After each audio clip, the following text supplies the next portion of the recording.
Welcome everybody to the Kirby's Adventure Wii playthrough. I am the Epic Fudge and we're still in Cookie Country. Which is a stupid name, by the way. I can't even see any cookies around here.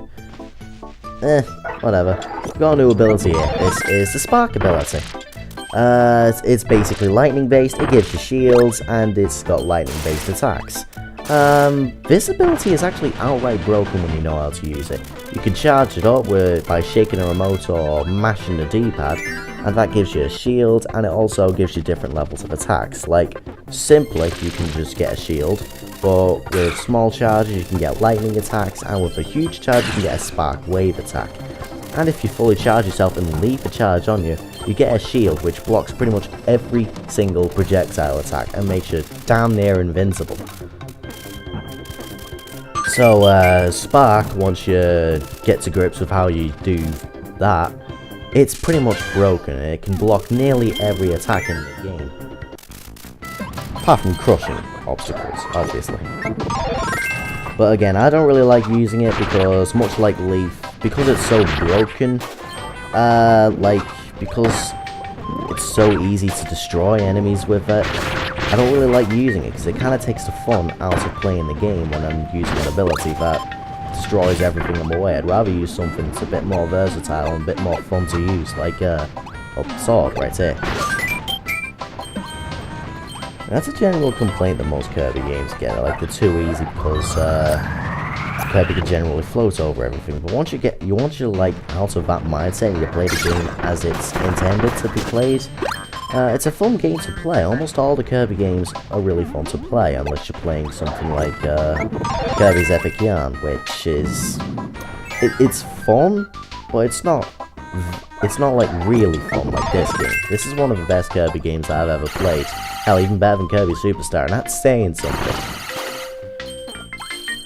But yeah, this game has actually had a very confusing development process. I mean, it's like started development after Kirby 64, which came out in 2000, and yeah, they wanted to release a Kirby game for a 3D console, and yeah, they've been developing the game for quite a while and constantly kept on scrapping it because of things going wrong in the development or the fact that the game wasn't really like up to standards as such. So they ended up scrapping it. I mean, there was one point when they released a GameCube trailer for a Kirby game, very much like this, that was supposed to come out for the GameCube in 2005. It was then delayed until 2006 for the Wii, and eventually it just got scrapped altogether. So eventually they ended up coming back to it, and yeah, this game is pretty much a last-ditch attempt at making a Kirby game for the Wii. That they actually got to making it, because this is probably the most fun Kirby game I've ever played. Anyway, back to the actual gameplay. This is a Kirby right here. He carries keys, and most of the time you're trying to race him to key gates, because one or two things will happen if you don't actually beat him. One, he'll end up getting killed on the way and lose the key, or two, he'll carry it to the wrong key gates and release enemies. Basically, you need to get rid of him before that, take the key for yourself, and take it to the right key gate, and it generally gets you to a gear.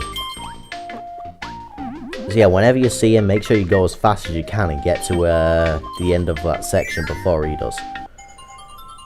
Yeah, that's the end of that level.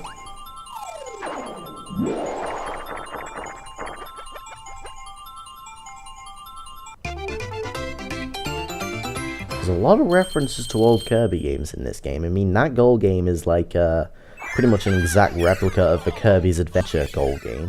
And this world map is also very similar to Kirby's Adventure. There's homages to Kirby's Dream Land, there's Kirby Superstar references in the way that everyone's got hats and stuff like that. But yeah, a lot of homages to old Kirby games. It's very similar to how the new Super Mario series handled Super Mario Bros., basically. Now, the start of this level's gimmick is these falling rocks. Most of the time you can outrun them, but there are times where you'll probably end up having to duck underneath, pass through platforms and stuff like that to dodge them.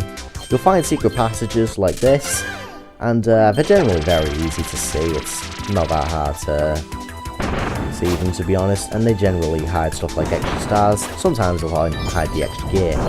And when you pass that bridge section, make sure you get to the end of the level, don't go through the door, and then go back to where that little bridge section that was, because the rocks actually ended up knocking that bridge down, and it gives you a secret passageway. And the secret passageway gives you the Greens music, like the SNES version, actually. And this sends you to one of the Howl rooms, which gives you 4 abilities, all of which you wouldn't be able to access until later on in the game. One of them being Fighter, which is, well, the best way to explain it really is, he's Ryu from Street Fighter. He's even got a Hadouken, so dude, look at that. He's got uppercuts, he's got spin kicks, he's got down kicks, he's even got like a little rapid jab attack. This is a very, very fun ability to use. There's the hammer ability right here, which is overpowered as hell. The hammer flip attack is like one of the most powerful abilities in the game. And you can even throw the hammer, and it blows up upon impact. It's really fun to use. There's the wing ability, and while it looks useless, it makes Kirby fly higher, and it's got a load of charging into people attacks, which are quite powerful actually, and the wings can actually hurt people, so that's helpful whenever you get the chance to use it. And then there's the ninja ability, which is one of the coolest abilities in the game. You can spam the one button to launch knives, you can dash attacks. This is another one of them really, really versatile abilities. It's got loads of different ones. There's that quad shock ability right there. And if you get hit and press the one button as soon as you get hit, well, this happens. You disappear and blow up. Yeah, that's really helpful to get the drop on enemies anytime they get hit. More invincibility candy! Oh my god, I've got drugs on why is that a drug? I'm going so fast. I've got rainbows all over me and I don't know why. Why is that lollipop rainbows? And yeah, another thing with the ninja ability is that you can sort of cling onto walls. And you can sort of like cling onto walls, jump on top of walls by doing that, and you can attack while you're on the wall as well. Sometimes it's actually mandatory to get gears and one-ups and whatnot.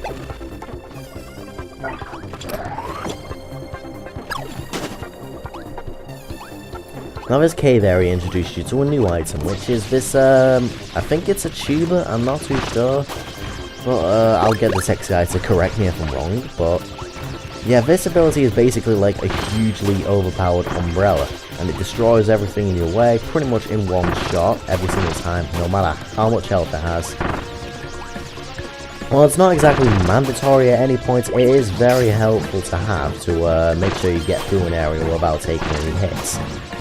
Because again, this pretty much destroys everything in one go. Like, these Waddle Dees usually take a huge amount of hits, like these massive Waddle Dees. But, yeah, there you go, that umbrella takes them down in one shot. Of course, Kirby could have just eaten them, but whatever.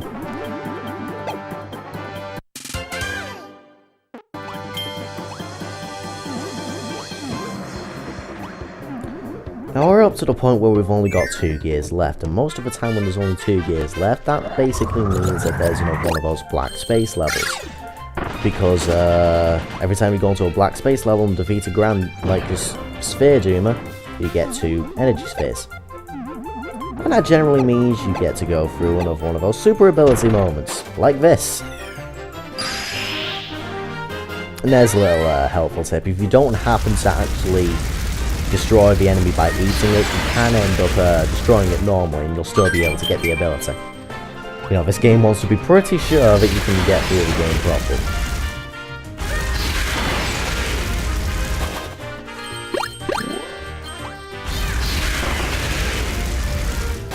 See, this game is pretty well designed around most of the abilities that you get. Whenever you get a monster flame ability like this, most of the enemies are in places where you can get them really easily. Kirby games are easy, guys. Not really any other way to put it. Yeah, most of the time I get super ability in this game, it's not actually that much fun, to be honest, because super abilities only really have one move, and they make the entire screen most of the time, so it's basically an instant win button, but that's all it is. There's no like side attacks that you can do with it like most other abilities. So it's not that fun to use, but it is very fun to look at. And I do have to say that the black space levels right here are my favorite levels in the game. So whenever I get a super ability, I always look forward to what comes after it. Now this level's pretty much exactly the same as the last level, only now there's spiders. You have to swallow everything in your way, spit it out to destroy everything else in your way, or you can spit it back to the wall and knock it back.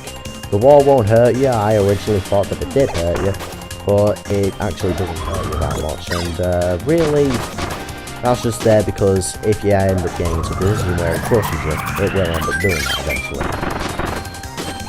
You'll find in the later levels that it is very easy to get crushed by the purple wall. Yeah, once you go through that door, that's generally the end of that bit, and you'll find 2 ability stations, and that'll get you prepped for the boss, which is a sphere demon, again. Now this is why the spark ability is broken against bosses. The shield can destroy pretty much any kind of projectile attack that the sphere demon launches. And did you see how much damage the fully charged attack did? That was crazy. And the shield itself actually hurts the sphere demon, like that. Most people, whenever they try to do no-hit runs on boss rushes, they always pick Spark, because Spark is one of the easiest abilities to blast through bosses. Because it is broken, really. It just destroys everything. So yeah, that's the end of that level. Gotten rid of Spark because, again, I don't find it that fun to use, and we got a gold game. Can I get it this time? Oh. No, I didn't get it that time.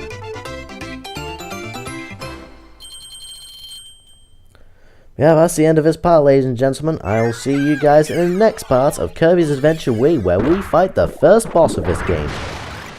Gee, I wonder what it could be.